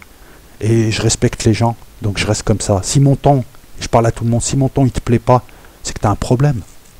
Et t'es pas obligé de venir. Si ma tête, elle te plaît pas ou mon style, cherche pas des prétextes, c'est que toi, tu as un problème. Si t'aimes pas ce que je fais, casse-toi. Voilà, parce que c'est fou quand même de voir ces gens qui te suivent à la trace. Hein, t'auras beau les insulter, qui te suivent à la trace. Ils sont fascinés. Non mais si, on l'a tous remarqué, et ils viennent t'insulter. Donc voilà, donc si quelque part tu n'aimes pas ce que je fais, fais comme moi. Fais comme moi. Moi, quand j'aime pas des gens, je vais pas voir ce qu'ils proposent. Voilà, j'essaye d'apporter un contenu, je fais des lives pour kiffer, pour rigoler, je suis honnête, je suis franc, c'est tout. C'est rigolo, ces gens qui passent leur temps à critiquer le système, et quand tu les mets, eux, dans le caca de leurs contradictions, il n'y a plus personne. Voilà, et je parle pas des autres qui viennent, qui essayent de te donner des leçons, et puis finalement, quand tu les mouches, ils vont pleurnicher, comme Monsieur Sukhoi 27. Voilà. Ouais, c'est bien aussi de le dire ça, mais c'est bien de le dire et de rappeler qu'on est là pour s'amuser et que malgré tous les nuisibles que je calcule plus maintenant sur YouTube, hein, parce qu'on voit de la haine pure, on voit des gens qui sont complètement partis, hein, qui sont complètement partis. Là, je vois en ce moment des gens, ils sont partis très très loin et tout. Voilà, moi je me fais plaisir avec mon public. Donc hier, ça m'a fait plaisir, on était plus de 200. Quant à ceux qui découvrent la chaîne, si mon ton il vous plaît pas, si vous voulez des gens normés qui vous disent what the fuck et qui sourient alors que c'est des salopards finis, allez les voir. Je ne dépends pas de vous. Vous n'avez aucun pouvoir sur moi. Voilà. Entre les petits cons qui hey, je vais faire une vidéo sur toi, le loco, bah, fais une vidéo sur moi. C'est magnifique. Et ceux, hey, j'aime pas ce type, il se la sent. Pourquoi? Parce que je te parle, parce que je suis sûr de moi. C'est toi qui as un problème avec toi-même. Toi, t'aimerais que les gens voilà, baissent la tête et tout. Tu me connais pas. Si t'aimes pas, tu viens pas. Mais je sais que tu vas revenir. Ciao les amis. Bisous au vrai. Sur la joue, hein, on est d'accord. Quant aux autres, eh ben voilà, oui, si, voilà. Moi, j'essaye de faire le meilleur. Et je le dis, je vais le dire encore une fois. Cette vidéo-là, c'est 25 heures de synthèse. C'est pas, je prends 3 sites et je copie les sites. C'est trouver les sites, les suivre pendant des années, les lire, comprendre et synthétiser en simplifiant. C'est des centaines de pages lues. C'est des heures et des heures à me casser la tête, comment je vais trier ça. C'est des tonnes de prises de notes. Et ensuite, tu aboutis à un texte, là, il y avait 20 feuillets. Et je te les ai synthétisés avec mon style, c'est-à-dire que là, tu as l'impression que je discute avec toi. Parce qu'en faisant tout ça, j'ai pu synthétiser. Si tu veux, à la limite, mes notes, à la fin, elles ne me servent pas. C'est un peu comme quand tu révises, tu sais, tu fais des notes, et puis au bout d'un moment, ça rentre dans la tête. Voilà. Donc, j'espère en tout cas avoir apporté certaines connaissances aux gens qui sont intéressés par les avions. Et puis voilà, et puis il serait temps que je coupe quand même, on est à 1h32. Allez, la bise à toutes et à tous, et puis à bientôt avec d'autres avions. Alors, on parlera d'avions, et je vais lancer, mais je vais prendre 2 jours, là, 2-3 jours. Je vais vous parler du SDES, du service 7, de Marcel Leroy, alias Finville, et de toute l'histoire des services de renseignement français de l'après-guerre, avec tout un tas d'anecdotes. Pourquoi je fais ça? Pour le côté historique, hein. Et puis vous allez voir que les modes opératoires n'ont pas changé d'eux. Donc pour ceux qui nous parlent de complotisme, vous allez voir que dans les années 50, avec la technologie en moins, les modes opératoires étaient les mêmes. Hein, le passé permet d'expliquer le présent et permet de mieux appréhender le futur. Ciao à tout le monde, joyeux Noël, à demain. Ciao.